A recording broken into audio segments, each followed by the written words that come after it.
Oh, I think, are you able to turn off the waiting room now? I've forgotten how to do that.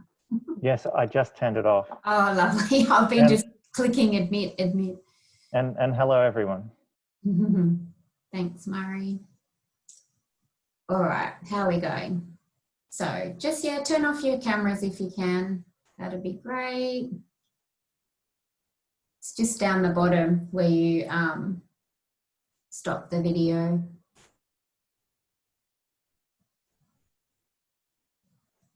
All right. So let's get started. So as we, oh, hang on. All right, so as always, we'd like to acknowledge the Turrbal and Yagara as the First Nations owners of the lands where QUT now stands. We pay respect to their elders, laws, customs and creation spirits. We recognise that these lands have always been places of teaching, research and learning. All right, let's get going. So writing circles, I would say a lot of you have been to our writing circles before. Hopefully, if you haven't, this is our aims of our writing circles. So even though we're now online, we still have the same goals. So we know that research and writing are cognitively complex skills that are difficult to improve when we work in isolation. So we want to help you with your writing skills, help you build your confidence, give you a chance to network and discuss with your peers. Two of our goals are improving your evaluative judgment and self-regulation skills. So evaluative judgment is being able to judge the quality of your own work so that you can improve it. And self-regulation is knowing what you need to learn and then taking that action to achieve those goals. So they go hand in hand. And looking at examples like we will today, discussing your experiences with your peers are going to help you to improve those skills. At the end of the session today, we'll look at some more writing skills and workshops that are coming up. Okay, so specific goals for today, we're going to look at the purposes and components of your literature review and discuss some strategies to be writing clear and well-structured literature reviews, and we'll look at critical analysis and synthesis. Those two things are two of the main issues that examiners will find if you haven't done them well enough, so we really need to focus on those. All right, so let's have a quick rundown about our timing today. So we'll get to our peer discussion at about 12:20, 20 minutes for that, and then we've got 2 more sessions, and then around 1 we're going to look at the exemplar again in our breakout rooms. Hopefully that'll go smoothly with all of our technology. And then we're going to do a Q&A at the end, just to give you a chance to discuss some more if you'd like to. All right, so just to get started, I really want you to know and understand that your literature review is a living document. It's going to be something you're going to be working on continually. At some point, you will need to let go, but until that time when you submit at the end of your research, it's going to be something you'll be working on. So you need to always seek feedback and redraft many, many times right up until submission. I think for myself, I would have written at least 10 to 15 full drafts of my literature review. So it was pretty difficult, but we got there in the end. So the other thing to think about with your literature reviews is, depending on your field of study and discipline, there'll be different ways to approach them. So if I speak about something today that you say, that doesn't apply to me, that's okay. All right, so be aware of that. Look at how other researchers in your field discuss previous studies and how they write and structure their literature reviews. All right, so purpose of your literature review. So literature reviews are already pretty challenging. But they're even more so if you're not sure of what your purpose is. So let's have a look at that. So why do we have to write a literature review? Well, initially it's to help you to understand where you're going, what's been done before.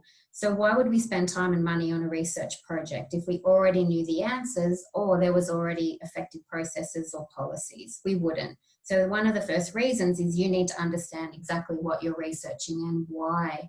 And as always, it's about the reader. You need to give them the evidence that there's a problem and a gap, and you need to express in a clear way how you're going to contribute to the research area. So this brings us to one of my passions is reading. You need to read so much as part of your literature review process. And most of the time, this is where you'll start. If you've just begun your candidature, chances are your supervisor has said, right, get started on your literature review. And that makes sense, doesn't it? Because that's where we find out all the information that we need to know and the gaps in the knowledge. So your research goal is really important. So be aware of that and have that as one of your focuses in your literature review. The research goal, it impacts your approach and it tells us what you're going to have to include. So for example, if I'm researching government policies related to something like maybe the impact of Uber drivers in Brisbane, then that would be different than if I was examining the impact of Uber on the public or taxi drivers. So yes, both the government and taxi drivers would be stakeholders no matter which direction I was going in, but my aims of the study would be different. So it's really important that you become clear on your aims. So it's also your job to convince the reader of the so what. Why do we care about this study? Who will benefit? So 2 things about your literature review. There to help you and also important to be thinking about the reader. So is it really that important that I begin with my literature review and I spend all this time and effort on my literature review? Well, yes, it absolutely is. So if you have a literature review that is weak, it really reflects negatively on your ability to analyse your own data and your own research. So yes, it is a lot of hard work and it's not actually one of the most glamorous parts or fun part of being a research. It's not even the most memorable part of your study for an examiner either. Hopefully it's your findings and your implications that will be the highlight. But it does set your research up and it's very hard to undertake research without first having a deep understanding of the topic. You need to tell the story of your research and position it within the field. That's part of what your literature review is doing. And you're demonstrating that you're a researcher and that you can be critical and you can analyse data and information. So let's have a look at the steps of a literature review and how you would conduct one. So there's 5 steps there. Do they remind you of anything at all? So you need to find a research problem, you collect evidence, you evaluate the evidence, you analyse it, and then you present what you found. So what does it look like? It actually looks like a research project, doesn't it? So it comes and aligns with your whole research project. So even if you haven't thought about your purposes before, these steps are still important to understand. All right, so your research and your priorities. This is something that I attached in the email that I sent this morning, but it doesn't matter if you haven't looked at it yet. You'll still be able to do this activity. So we're talking today, and I want you to think today about your own document that you're writing right now. Most of what we talk about today will be to do with thesis writing rather than a journal article, but there's still going to be similar things that you need for a journal article. It'll just be much shorter, obviously. So depending on where you're at with your research candidature will depend on which of these will have a higher priority and a lower priority. So just have a little think. Obviously a research proposal or a confirmation document is shorter, so you may not be able to have all of these purposes included in one of those documents compared to when you're finalising your thesis. So think about whether you can prioritise these at all. Let's have a look at an example. So if you're doing a research proposal, maybe the highlighted ones would be your priorities. Maybe not. You'll have to have a think about it, but this is a good place to start. What's the purpose of my literature review in terms of my whole document?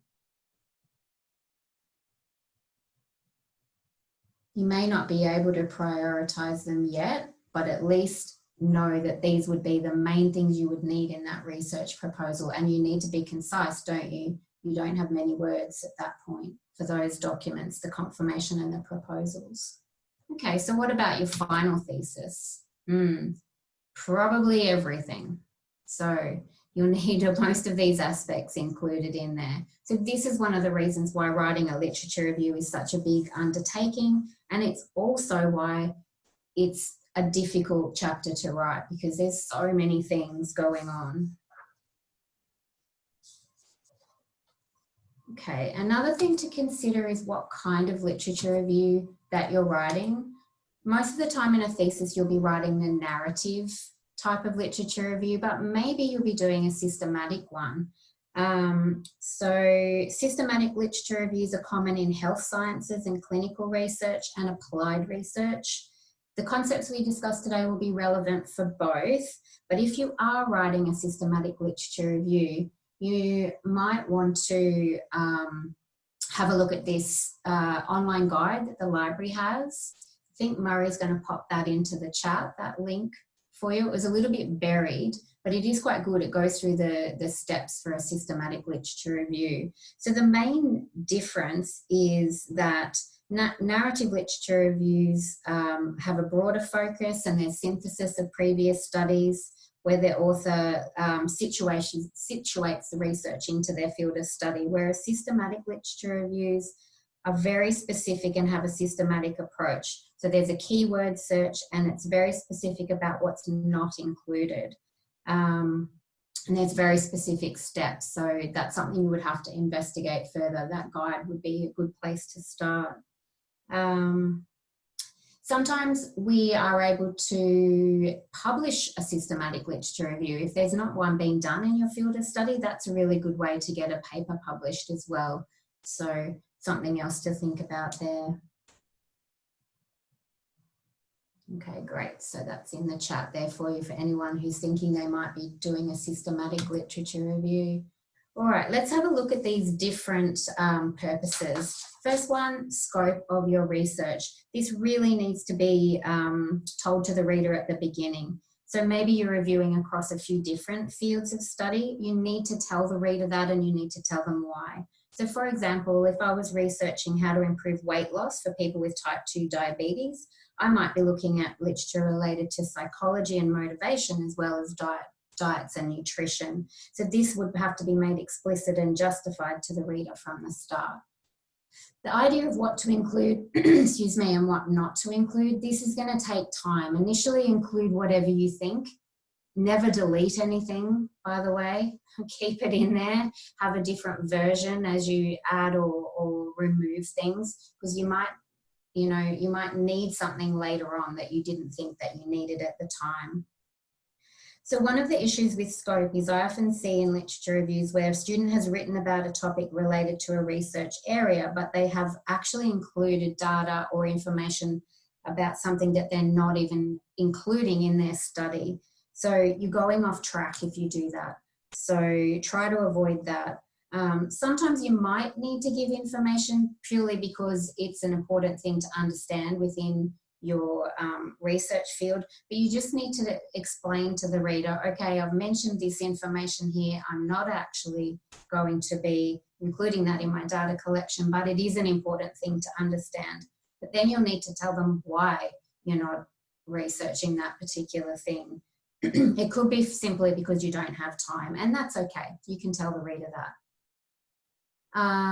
Don't forget, as we said, it's a living document. So if you've conducted your research and you have some unexpected findings, you're going to have to go back to your literature review and add some information about that unexpected finding. So that happened to me. So I was researching academic literacy, so reading and writing. My participants were international students. They weren't as interested in reading and writing as I was. They were more interested in how to engage with domestic students. So I had to go back to my literature review. I had some information about those things, but I needed to add more things about intercultural communication. So that was something unexpected that I had to add in later. All right, critically analyze previous research. We're going to talk about this a lot more closely in a minute, but this is such an important part of your literature review. And it's a very basic component. So there's a few things here going on, a lot of questions to ask yourself. You've really got to link back the previous studies to your goals, your aims, your research problem, and what you're investigating. And also make comparisons. Is there conflicting evidence? You'll need to say why there's conflicting evidence. Maybe that's part of your study. Any controversies, don't avoid those. You've got to discuss those. And of course, you're highlighting the research gap. So one way to keep track of all these studies and to figure out how you're going to analyse them is to do an annotated bibliography. We're going to talk about that in a minute as well. Right, so the research gap. So of course, we all know that this is one of the main reasons for doing the literature review. But we need to make this explicit all the way through. Don't wait to the end of your literature review to say, oh, okay, there's these gaps in the research. You have to flag it all the way through from the very beginning. And you also need to say why we care about the gap as well. Who are the stakeholders? Who's going to be interested in or benefiting from your research? This needs to flag your participants. Okay, that's really important as well. How are they going to benefit you? And don't promise too much as well. You can't promise that if you're investigating teaching strategies for primary school students, you can't promise that the students are going to be better educated. That's a little bit too far to go. But you can say that the strategies that are implemented are going to help the students to learn in a more effective way, but not to say that they're going to get 100% in all their tests. That's a little bit too far. So don't promise too much, but you definitely need to talk about the stakeholders and your participants and how they're going to benefit from this gap being filled. So you need to define all the concepts and variables that are related to your research. You need to demonstrate that you know what these definitions are and what the concepts are, and you need to explain them to the reader. This is a component that I often find is missing in a literature review, or the concepts have been defined too late. As soon as you mention a concept, you really need to explain it straight away, even if it's just briefly, and you give more details later. So for example, if I'm investigating the use of biofuels in diesel engines to reduce pollution, I would need to define what a biofuel was, and I would need to define what a diesel engine was. I can't wait, I have to do that straight away. Otherwise the reader's saying, oh, okay, what's a biofuel? Now we can make an assumption that the reader will know what that is, but you shouldn't assume. Maybe they don't. These definitions could just be one sentence, but it's really important that you keep the reader informed. So your variables and your concepts should have relationships between them. You need to spell those out as well. And you also need to talk about any theories or models or approaches that you're using to inform your research. So the literature review is often where you do go deep on those theories or models, but you might even have a separate chapter for that, or it might be part of your methodology, and that's okay. But the most important thing is you would need to have some discussion of that in the literature review, particularly around previous researchers and whether they have used those same theories or models or approaches. So at least some explanation in your lit review if it is somewhere else in the thesis.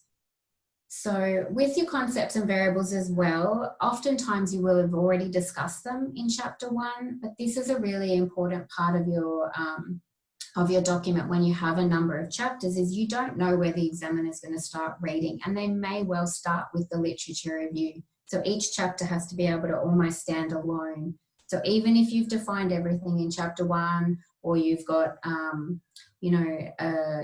some keywords at the beginning of the thesis or the document, you still need to remind the reader constantly.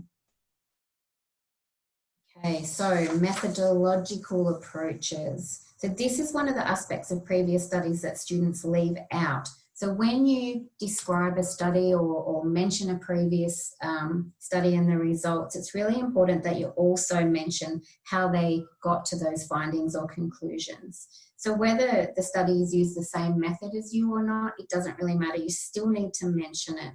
If the method is different to the one that you're using, you would need to comment as to why you're not conducting your research like that. And if it's similar, then you can use that to help to justify your research design. So maybe even your methodology, it could well be the research gap or one of your research gaps contributing to current knowledge. So don't forget in your literature review that methodology is still something important that you need to talk about in regard to the previous research. All right, so we are right on time for our breakout discussion. So what we're going to do is pop into our breakout rooms in just a second. You should be in about, how many? We'll have about 3 to 4 people in each room. And just to have a quick look, this pop-up is going to come up for you.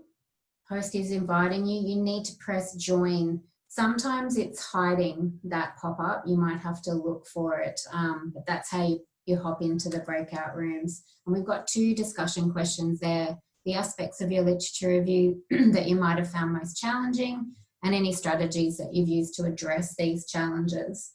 So it's nice to be able to talk with your peers, have a discussion, and I'll pop into as many of the rooms as I can, and then we'll come back in about 20 minutes or so. Breakout rooms, if we, okay.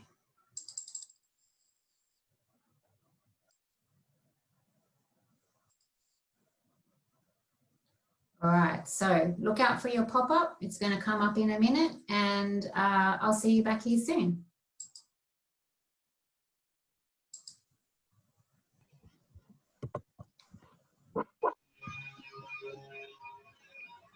All right, fantastic. So just don't forget to turn off your The link. phone. That'll be great. And let's keep on going.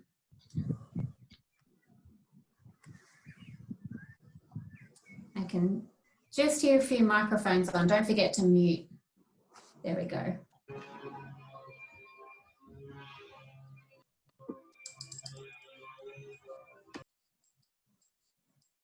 Okay, that's good.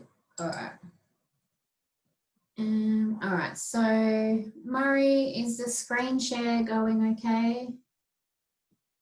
Think so. All good, Kelly. Oh, good. Okay. All right. Let's keep moving then. Okay. Yep. Breakout rooms. Okay. So we've talked about the purpose of your literature review. There's a lot of them, I know, but let's talk about how you're going to keep it clear and well structured. So where to start? So reading, of course, and keep records of all your sources, whether you're using EndNote, Mendeley, or whatever it is.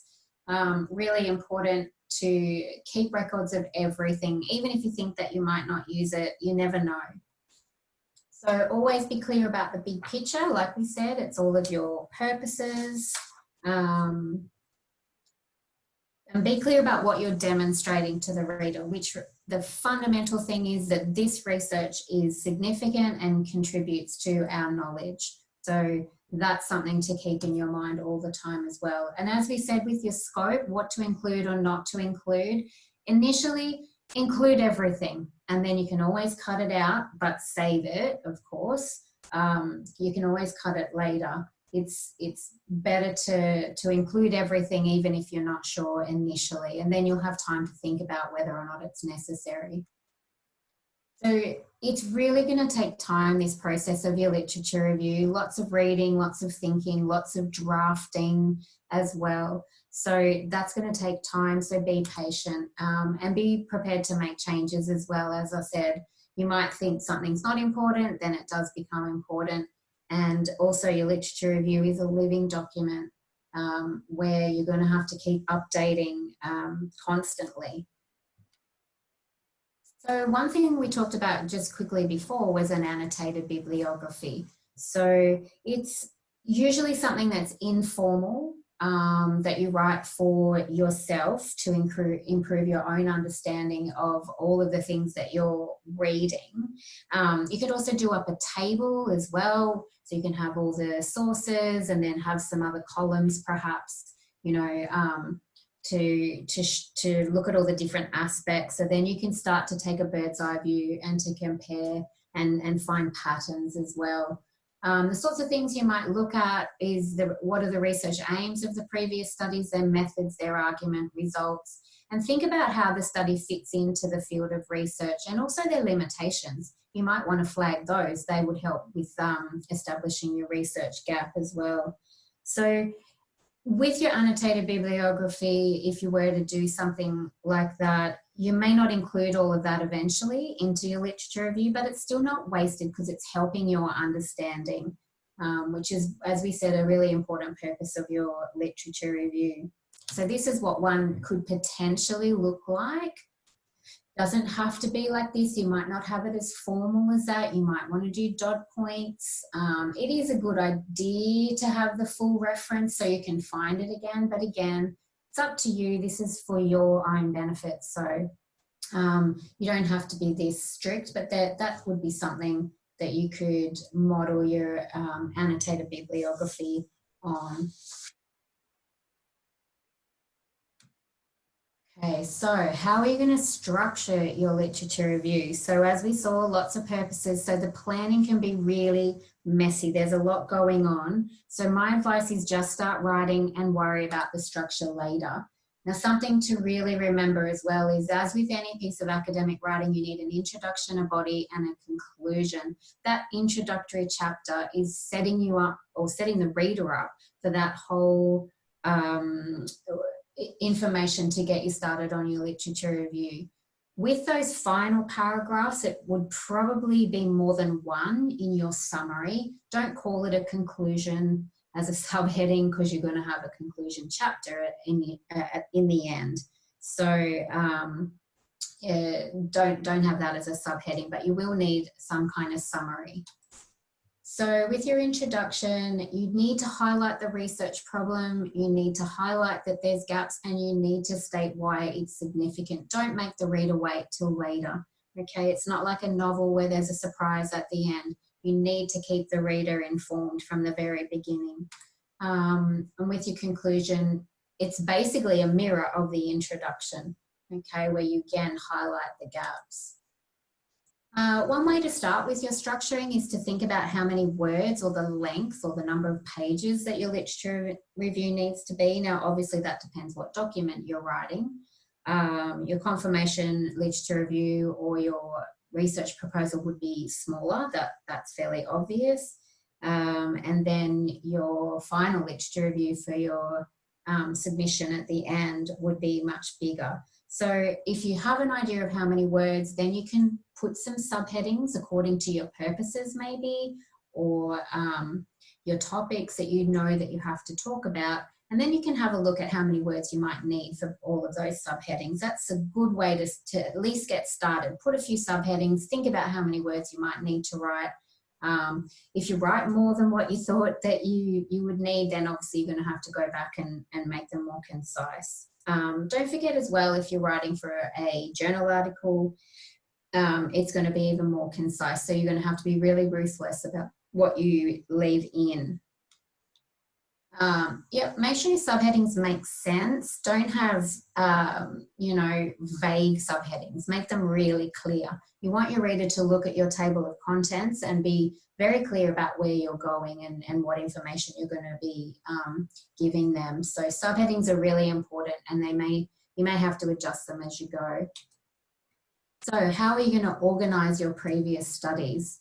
So this could be a bit of trial and error as well. I know I say that a lot, but as we said, that's why we write a lot of drafts and get a lot of feedback. So the common ways to organize it, pressed too soon. The common ways are chronologically, thematically, or even based on methodology, or it could be you have a conceptual framework. You could be able to look at it, you could structure it that way. So You could do a combination of those. You might start off with chronological and then figure that that doesn't work, and you might change, and that's okay as well. So chronological might work if you want to show how a research field has progressed over time. Methodology, that could be if there's a lot of different methods in your field of research. That could be another way to differentiate between previous studies. A good idea is to use some mind maps. There's a lot of apps out there that you can use, or you can just use the old-fashioned post-its up on the wall, whatever works for you. But it's really good to have that bigger picture view and figure out the way that the structure and flow is going to work the best for your reader. Remember, always about the reader. Okay, so what's going to make sense for them? So there's an example of a mind map. Doesn't have much in it, but you can see all the different threads going here, there, and everywhere. Okay. So staying on track, as I keep saying, go back to your purposes. You know, when you're proofreading, have a think to yourself, all right, am I setting out from the aims that I initially wanted as when I first began? Check that you're doing all of these things. Are you demonstrating a depth of knowledge? That's really important. Are you critically analysing? Because as we said, that's an important reflection as to your ability to analyse your own data.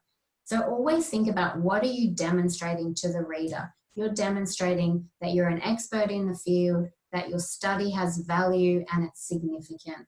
So make sure that you're doing that all the way through. As I said, don't leave it till the end.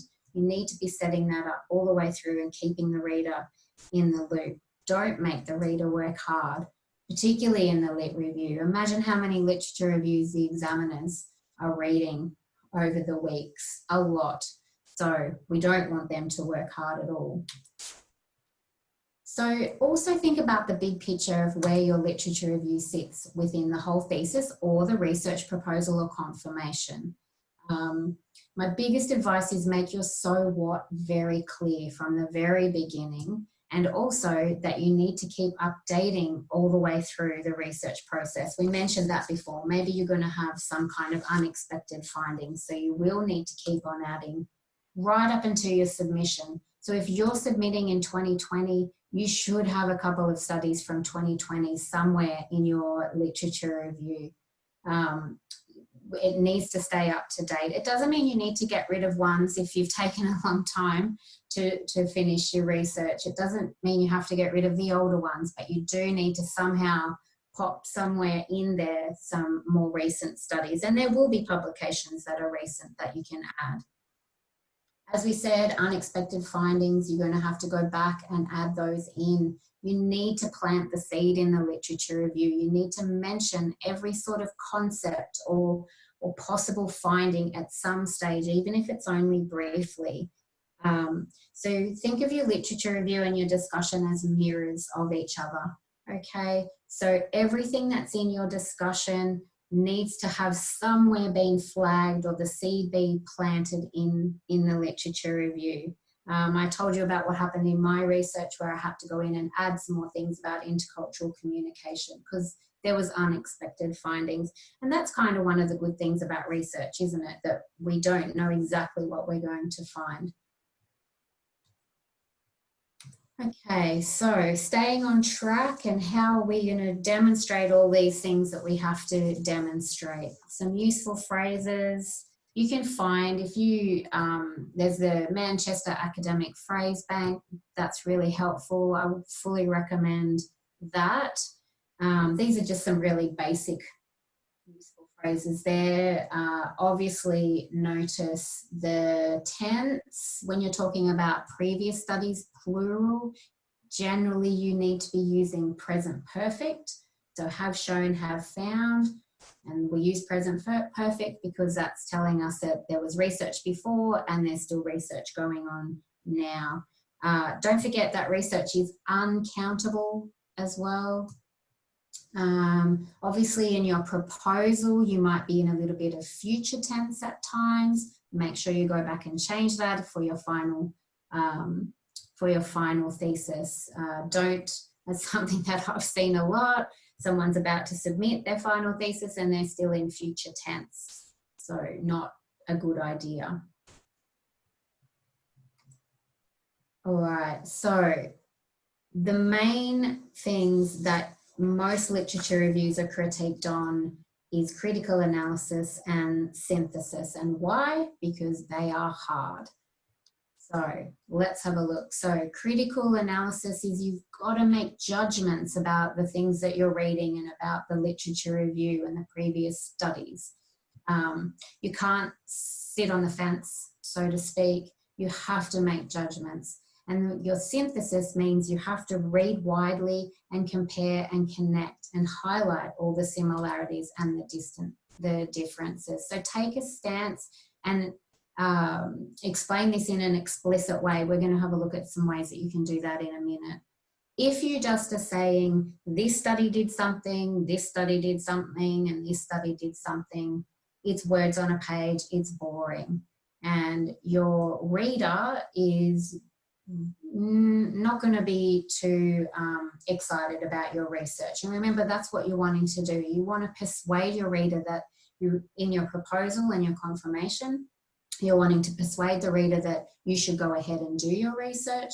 And with your final thesis, you're persuading and telling the reader that this is what you found and you've contributed to the knowledge. So let's have a little bit more of a look at what critical analysis and synthesis, hard to say, synthesis require. So these are some common critiques that examiners will often have of a literature review. As I said before, it's not necessarily the highlight of your whole thesis, but it's really important and it sets up the rest of your research. So you can see that these critiques are mainly around synthesis and critical analysis, showing your voice. So, you know, you can read widely, but if you're not saying why the literature is significant or what your judgment is, then, as I said, you've got words on a page. You need to be able to connect all the different parts and show how they connect. And you need to explain where your research fits in. You need to do that all the way through. So let's have a look at critical analysis. So we want the reader to get a deep understanding of what we know and why we need to know more. So it's about persuading.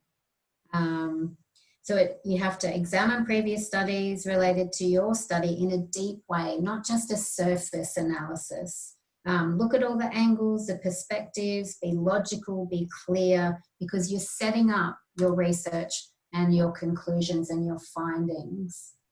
If there's debates within the field, mention them. Don't shy away from them. Explain what the debate is and explain where you sit in terms of that debate. So with all the studies that you are going to include in your literature review, if it's worth mentioning them, then you need to mention all the different aspects of them, and you need to go deep, make judgments and say what's lacking in the studies, what is helpful in the studies. Are they similar or different to each other and to what you're doing?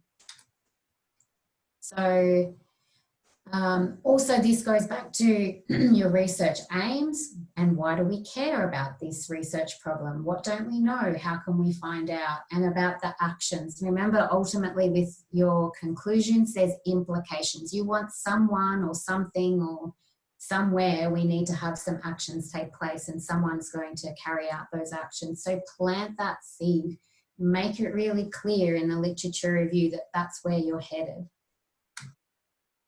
So synthesis, again, as I said, don't write summary after summary. I know I just told you a good idea is to make an annotated bibliography, but you just can't pull that out and use that in the literature review. You have to make the connections and link back to your own research. So combine sources and ideas and make judgments on similarities and differences. Give a deep insight.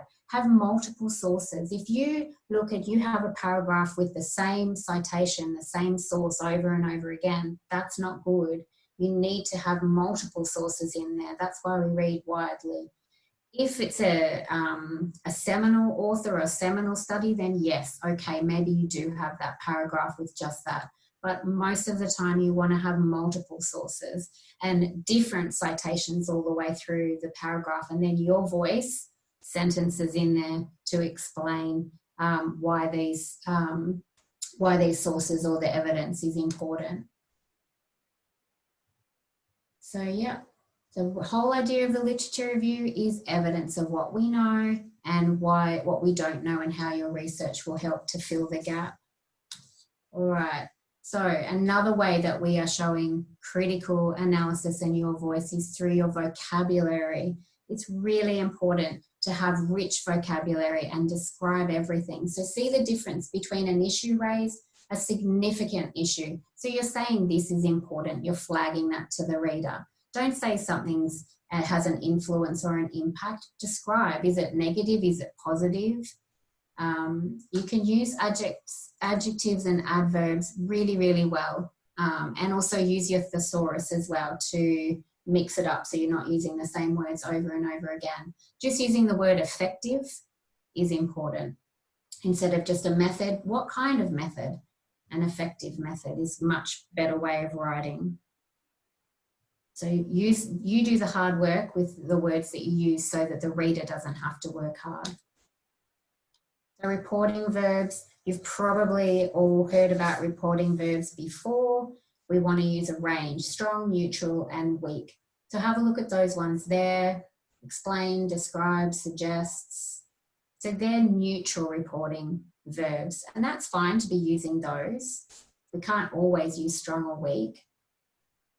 Mix it up. Again, use your thesaurus. Don't use the same words over and over again. Here's some more. Claims, that's a weak reporting verb. Okay, so you're saying claims some new research in the field. That means you're not really convinced. Okay, asserts, contends, argues, they're strong. So you would be using those words around this for the sources where they're on your side, that they're what you want to put forward as your argument as well. Sources, use primary sources. You should not be citing secondary sources. So if you've got Brown as cited in Jones, you have to go find Brown and cite Brown. Okay. Quotes, don't have a whole heap of quotes. And if you are going to use them, you really need to incorporate them into your sentences. That's how you show your voice. Yes, okay, you've got a quote there, but if you include it into a sentence, you're using your voice in there as well. If you just put a whole lot of quotes in, that's not using a critical voice.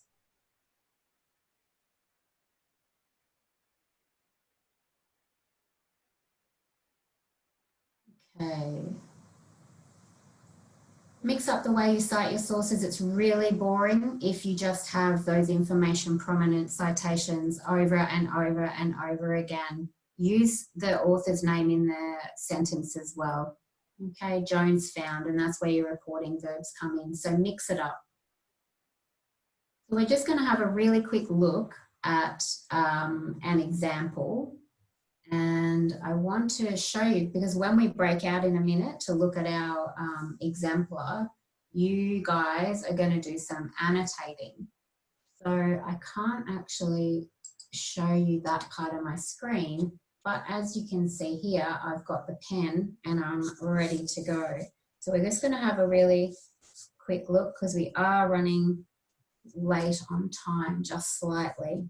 So what do you notice here? This is an example of synthesis and critical analysis. So sentence 1 and sentence 2, we've got multiple sources here and here. I can probably underline, yeah. Okay, what do you notice about this word? Have confirmed. So that's a strong word, isn't it? So it's saying what we know and it's saying that there's a problem. What have we got? So sentence 3 explains what these citations or what the sources have said. This indicates. Sentence 4, this is urgent. All right, so another strong word there. And then we've got a quote in there, but it's part of a sentence. This suggests that we need more evidence. Who's going to provide that evidence? This particular researcher is, and it's needed. Another strong word. And then it's explaining the why. Why do we need to have this empirical evidence? It can help shift university and disciplinary pedagogy. So again, look at that word. It's saying that there needs to be some action, doesn't it? Okay.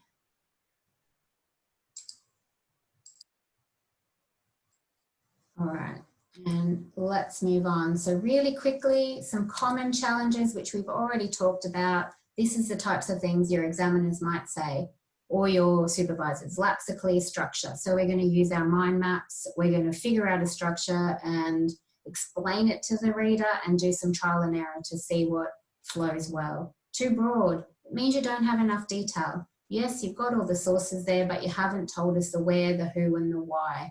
You need to do this. You need to give us a bit more information. Just don't say that Jones found something. Tell us more. What kind of study was it? Who were the participants? And what was the research context?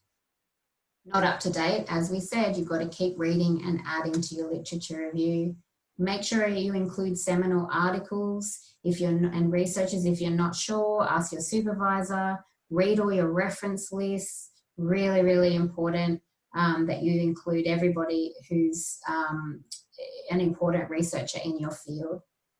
Quick tips and proofread your work regularly, print and read aloud. Remember, we're writing a lot of drafts and we're getting a lot of feedback often. Notice when you read, how do the authors in your field write? We've got a lot of academic writing resources on our Blackboard page. And if you need some help, ask for it. There's been a few questions in the chat, so let me just have a look at them before we move on.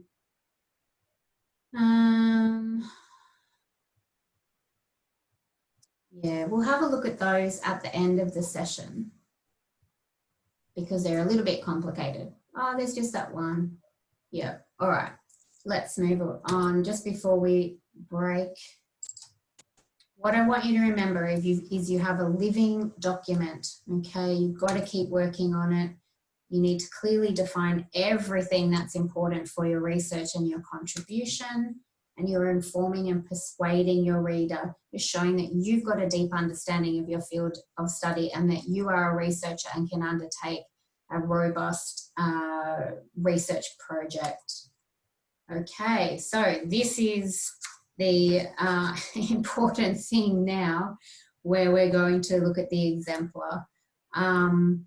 So Murray, are you going to pop the exemplar into the chat in case nobody has it? Hopefully does everyone have it from the email that I sent this morning?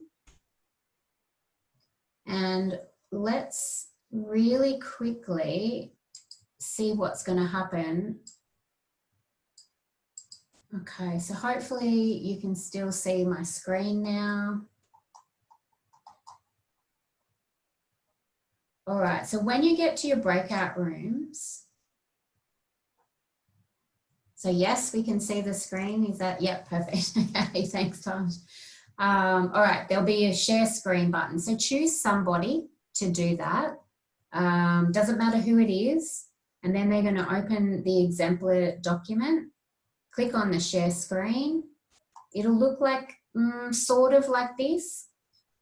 I've got 3 screens. You might only have 1, so it might not be that complicated for you. Choose where your exemplar is, press share. Everyone in the breakout room will then be able to see your screen and you can annotate. So you click here, you'll see this bar here. You're going to annotate on. And like I did before, you can use the pen. You can highlight, you can draw, you can spotlight, you can erase. Now your participant or the other participants can annotate as well. So for everyone who's not sharing, you go here to view options and it'll say that you can annotate. Now there is one trick, and that is once you start to annotate, you can't scroll up and down. So we need to get onto Zoom to fix that.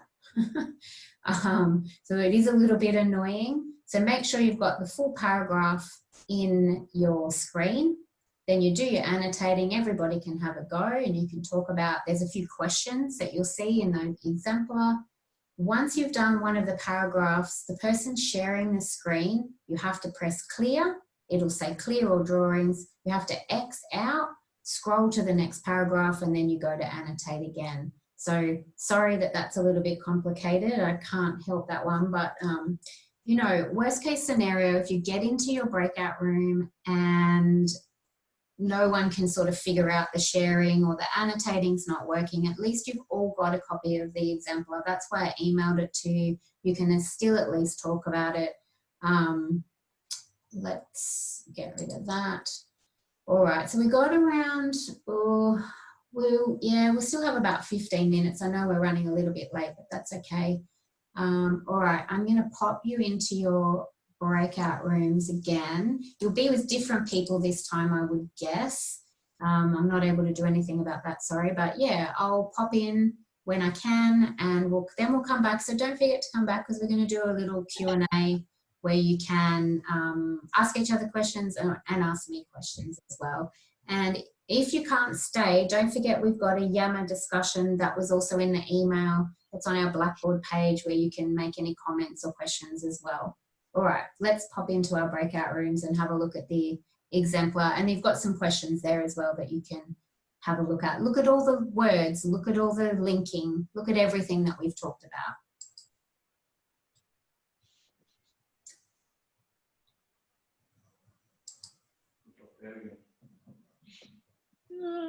No, I don't think so.